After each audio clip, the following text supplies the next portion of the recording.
You got in trouble for relicking a John Mayer guitar. You know it. Yeah, but like, dude, that pissed people off. It was awesome. But who's pissed off? Hey guys, it's Ryan from AMS here. Just got back from Daytona Beach, where we had a chance to sit down with Zach Myer of Shinedown at the Rockville Festival. We talked all things PRS gear, designing his signature guitars, and his budding comedy career. We hope you enjoy it.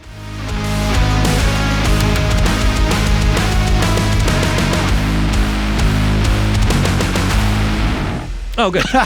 Anyway. Well, you know what the funny thing is? I was thinking about this on the way here because you're also a comedian.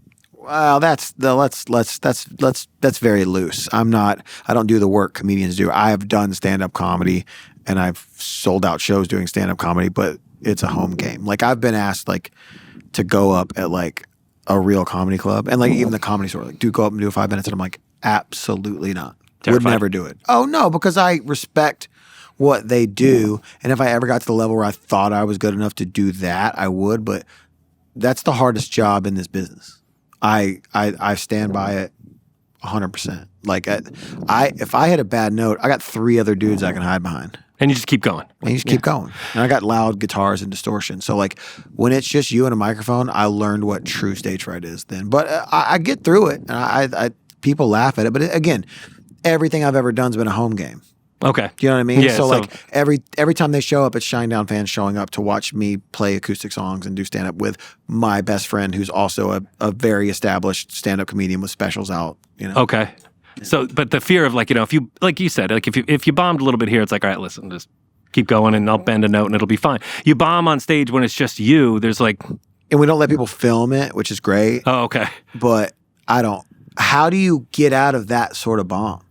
I don't know. That's what I mean. It's like, you know, I can do something great next with a guitar. Sure. And make it up. I don't know how to get out of a bomb when it's just you and a microphone. And if you bomb, obviously it's quiet. So how do you like, it's a stress stream I have, I think. Yeah, I think you're supposed to embrace it. Like, you know. I think you lean into it like you do anything else. If I hit a bad note, I always point to a light and the whole band laughs. Like if anybody on our stage hits a bad note, they'll look up and point to a light and go, it's that one. But that's the beauty of playing live too. It's like anything could go wrong. I mean, that's what keeps it exciting, right? That's been this tour for us. Has it?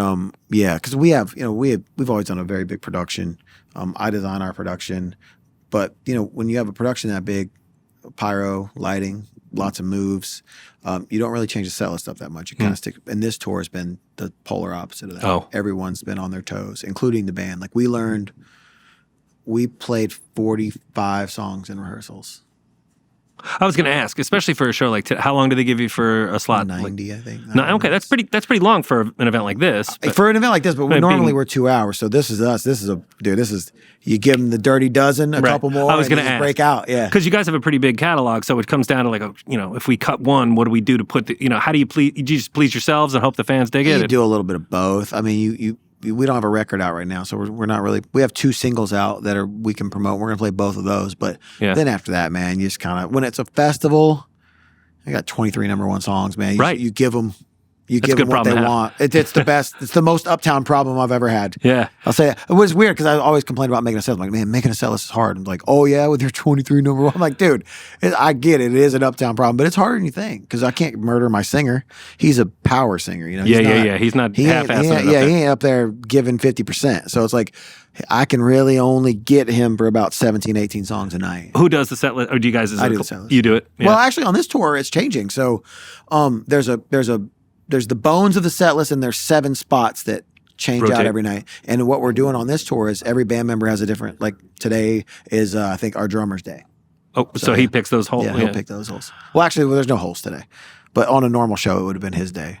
Now it's just like, it's going to be a greatest hit set tonight. Because it was funny. We were talking about like if like a Billy Joel or like a Paul McCartney goes on tour, it's like, could you imagine having like the stress of like, oh, he didn't play yesterday? Or I stress about our 23 #1s. I can't imagine being Billy Joel or Paul McCartney. Could you imagine? You know what I do though? This is weird. You know, I've actually never told anyone this. As a practice routine, I do make set lists for other artists on my phone. I swear. I've never told anyone that. My wife doesn't know that.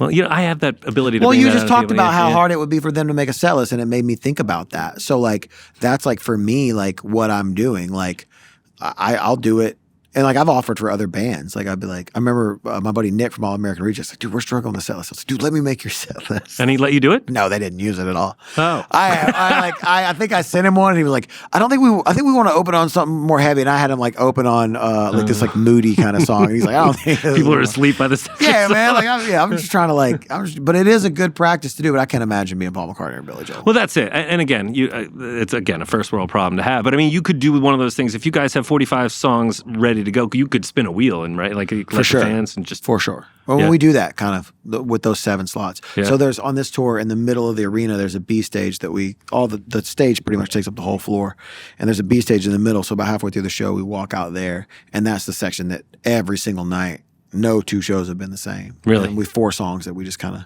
Any train wrecks? We've had to start 2 songs over. 1 because our singer did not remember the words at all, and then 2 because we were using a keyboard instead of a real piano, and it was tuned down a half step for the song before, and I got up to play it on the next song, and Eric's in standard, and I was we just had to start it over for that. Really? But you know what, man? Like we spent so much time like playing the same set list for so long, like every night, and you know, for each tour we change it up, obviously, but for that tour it was pretty much that. Yeah. That stuff makes it fun, man. Yeah. Well, and for the crowd too, like they love those moments. We're hearing about that B section in the set more every night than we're hearing about anything else. Like I believe it. I think that especially if the crowd is there to see you and they want to see you good or bad or whatever, you make a mistake, you can laugh it off. I mean, you've made it to that point. Absolutely. And that's kind of like, it shows the realness of it. I think what happened was, you know, we play to a click track most songs, and on this one it was like, hey, I don't know if you guys remember this, but we're a really good band. So like, let's just ditch that for a while. How'd it go? It's great. It's great. You know, some songs are a little fast, and you got to look back. But there's that human element, man. Like there's that ebb and flow.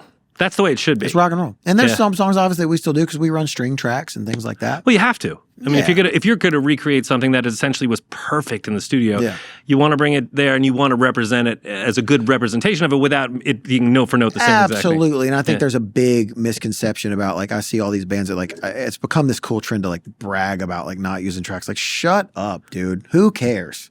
Queen did it. But you're still playing. You're still playing live. If Queen did it, shut up. Don't say anything else. And if you want to do it, that's great. Yeah. But like, people want to hear the symphony on Second Chance, and I don't feel like bringing up. Now, if you're running vocals and you're running guitars and you're not playing things, I'm not for that. That's story. And I think people think when you run tracks, that's what you're doing. Now I'm like, dude, there's not an air guitar track out there. There's not a bass track. There's not everything you're hearing is coming from us, unless you hear a cello or a violin. Well, and that's the point. I think you guys have built up this catalog, and you go, look, we're a good band. If everything got stripped away and we played a bar right now, we'd knock your head off. You'd know what songs we were playing. Right. Wouldn't that sound like a bunch of hacks? Yeah.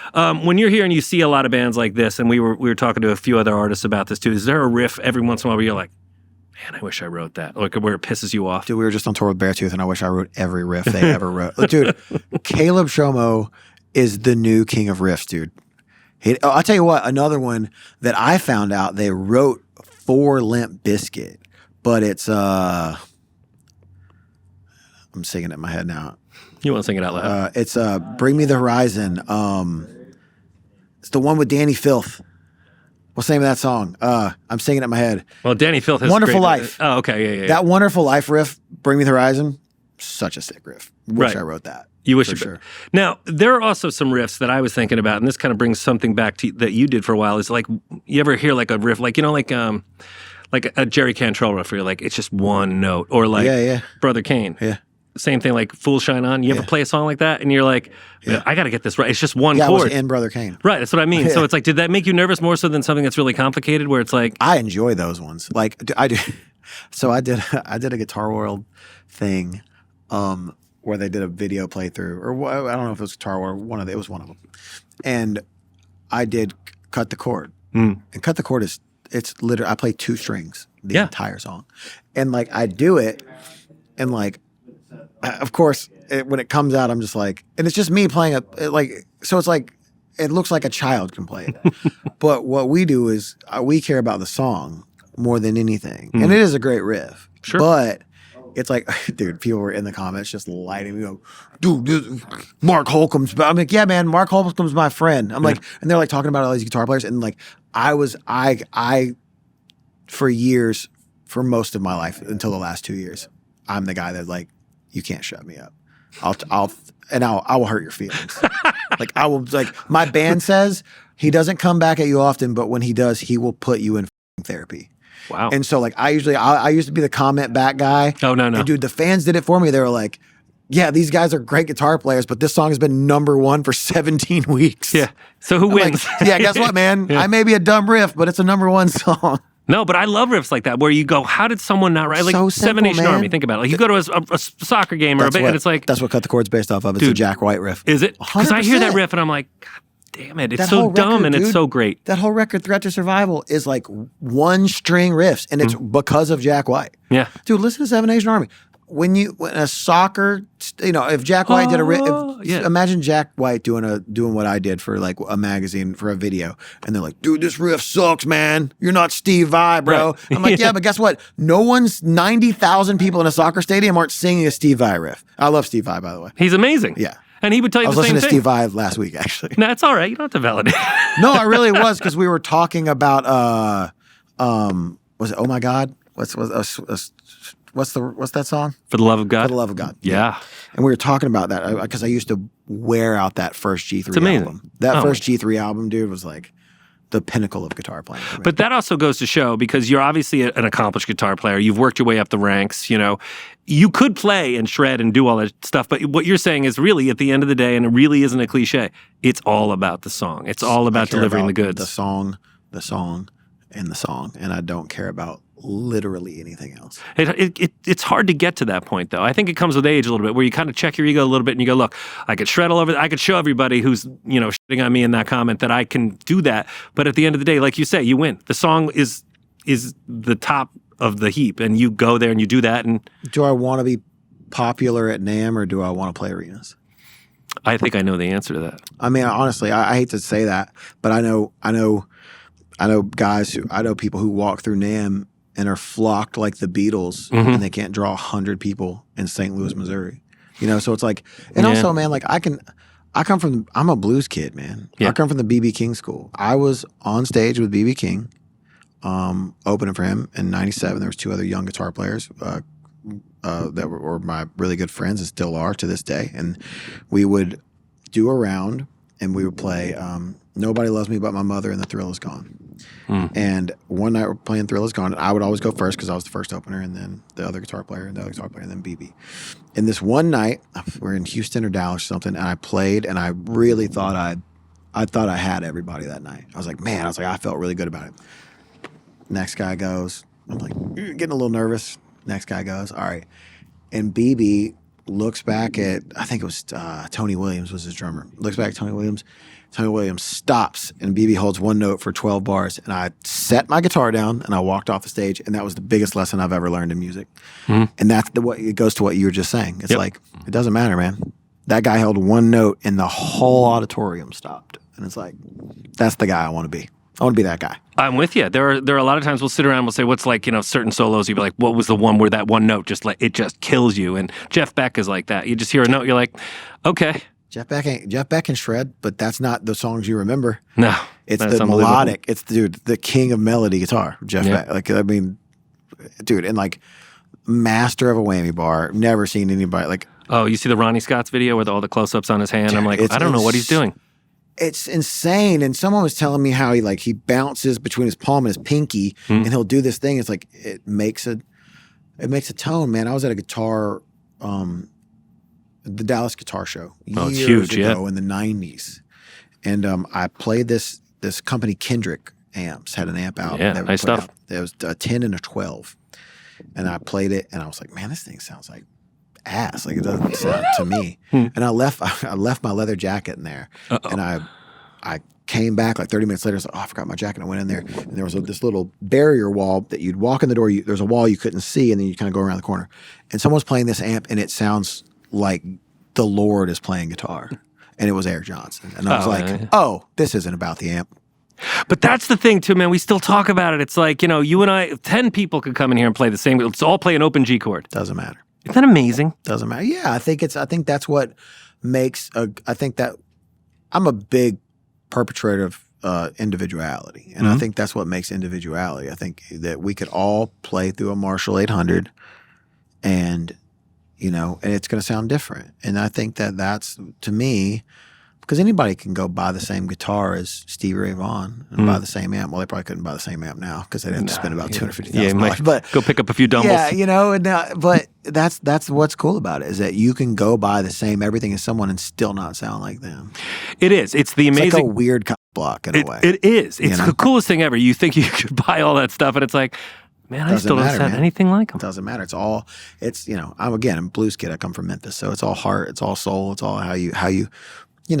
As I get older too, like, not that I run out of things that I think I can learn, but I want to learn different things now. So like what I'm learning is like, I can play acoustic guitar. Why does this sound weird? Well, I'm the pick's in a different spot, or I'm using a different kind of pick, and like those are the little intricacies I'm getting into now as I get older. Yeah, it's kind of fun to get into the minutia of it. Absolutely. I think everything changes everything. And speaking of, obviously you're wildly successful guitarist with PRS. How did that come about? How'd you end up meeting Paul? You said wildly successful. They are wildly successful. I know that because I see the sales numbers. They've done okay. Thank you, everybody. I appreciate it. They've done great. I met Paul at the Nashville NAMM show 96, 97. Oh, wow. It was the all red booth one, or the all white.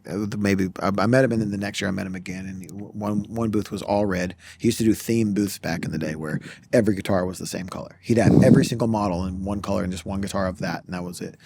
And he talked to me. I was a kid, and I just wanted to talk about guitars because he was my favorite guitar maker, and he talked to me about fly fishing for an hour and 10 minutes. And did he know you were an artist, or did you? He did. Okay. I don't think he knew that I fished, nor do I think he cared. He just wanted to talk about fly fishing. Sounds like and if Paul. You know Paul Reed Smith, yeah. He's laughing. Yeah, it's true. Because he knows who Paul Reed Smith is. And that's the most Paul Reed Smith thing you could ever do.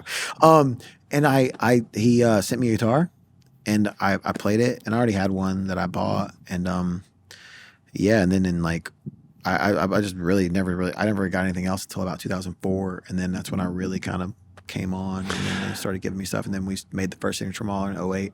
And is anything your favorite one's that blue one, right? The single cut or the green single cut? The green I'm one, still yeah, pretty yeah. partial to. I love the Myers blue. Yeah. But the green one, that thing came out of the gate on fire. Yeah. And it looked like a private stock, and everyone like loved it, and it played. I remember. Oh, the SE. Yeah, the SE. I was just thinking from your personal collection. But from my personal collection. Yeah. Oh man. But back to the SE real quick. Everyone who picks that up is like, I cannot believe this guitar is. Well, what was it? $799. $799. It was. That was. It was ridiculous. Make a guitar that feels like it's a $4,000 guitar, and it does. It does. They're perfect out of the box. People. What you just said, people always come to me and they go, like, what do you do to it? I go, he puts strap locks on it. That's it. That's how I play them. I play them exactly the way they are. But personal favorite out of my collection, I just did a new one for myself. That is, I bought a 90s green Custom 24 quilt, heavy quilt. I sent it to Paul Miles, and they did it in a color called Leprechaun Green. Okay. And the reason I did it in Leprechaun Green is because there's 3 reasons I play PRS. And one of them is Daniel Johns from Silverchair. Oh, yeah, he was great. So I have a guitar that I'll play tonight on Sound of Madness that looks exactly like Daniel Johns. So that's kind of my favorite right now that we redid. They should call it Frog Stomp Green. It is Frog Stomp. Oh. That's the name of. That's what I called the guitar. Oh, okay. I name all of them. So yeah. There you go. And then Beth, the one that's named after my wife, that's that's the blue one. That's like all the baby blue. It's gorgeous. Yeah. It's really pretty. So then when you get to kind of collaborate with them, do they ever say like, Zach, no, we're not doing that? Or is it more like, dude, you're asking the best questions. Thank you. They just did. Kurt, did you get that? All right, I want to make sure. We're still working around it. Oh, my kid! I don't even know if my kids like Jurassic Park anymore. But I started working on a Jurassic Park guitar like 4 years ago. Oh yeah. Nothing really Jurassic Parky about it. Not the logo, but I wanted a green guitar that looked like the leaves that are in the Raptor cage, and I wanted the back to be book matched. But out of the back, I wanted a claw mark out of the natural maple color. Okay. And I wanted the inlays to be the amber with the mosquitoes in it. Yeah. But I tried to put the dinosaur logo on the headstock, and that's where I got caught. And they didn't like. By the way, they'll sue you for that. They also made me a Louis Vuitton guitar Did they? Where is it? I've got 2 of them. It's in our museum. Oh. We don't have it here, but our headline shows we have a VIP museum that fans can go to.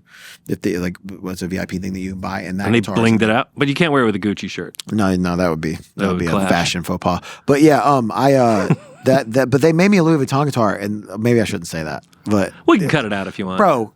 We can make a Jurassic Park guitar. Come on, dude. I get in so much. I've never gotten in more trouble with a company than my guitar company that I've been with for 20 years for things I say. Oh, wait a second. You got in trouble for relicking a John Mayer guitar. You know it. Yeah, but like, dude, that pissed people off. It was awesome. But who's pissed off? The commentators on the people. online. Who cares what they think? And it was somebody pink, was mad. Listen. By the way, did you do that to take the piss out of it? Did you no? You were I just thought it was a cool guitar. Okay. But I love the idea that you relicked it because I think that's what people get. Because typically, you even ask Paul, hey, Paul, he's like, I will never, I could do it in a Maryland accent, but I can't. It's terrible. But yeah, he won't do it. He don't relic guitars.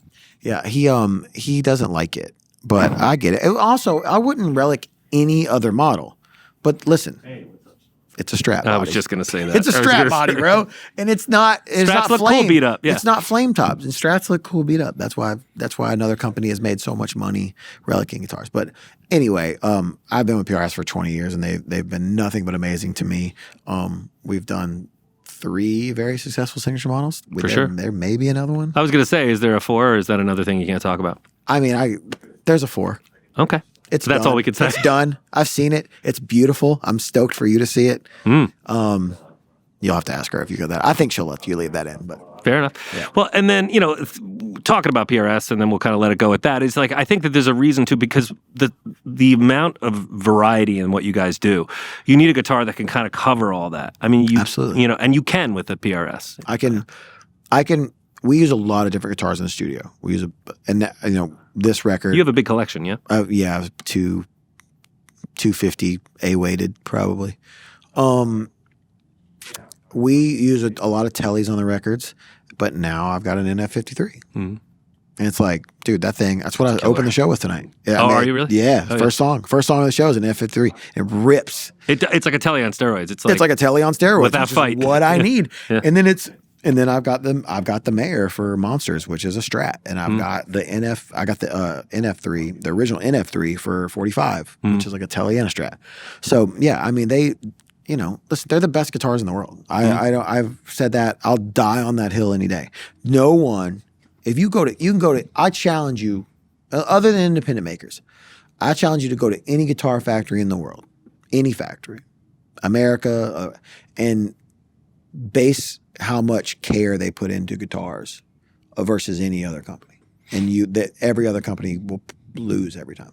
I'm with you on that because having met Paul a number of times and going there to Stevensville and seeing what they do overseas, I think that's the thing that kind of pisses people off about Paul is it's not just that he's outlandish and he says these things. He cares. He means what he says. Like the fact that he's changing tuner buttons and someone might go, really? He's like, yeah, because it's better. He's constantly evolving that stuff. Dude, that TED Talk he did is so good. It's ridiculous. Where he's like dropping nuts on the ground. Yeah, these people know nothing about guitars. And he's like, listen to this. All right, now listen to this. And you're like, I can hear the difference. And I'm like, I think Paul, being a proponent of good in, good out is the way to do literally anything in life. So it's like, if you're cooking, I'm a big cook. So it's like, if I've got a great piece of meat, the steak's going to be better. It doesn't matter. I can mess it up. It's still going to be better. Cook it right. It's just good in, good out, man. Yeah. If you start with great ingredients for anything, it's really hard to mess up the outcome.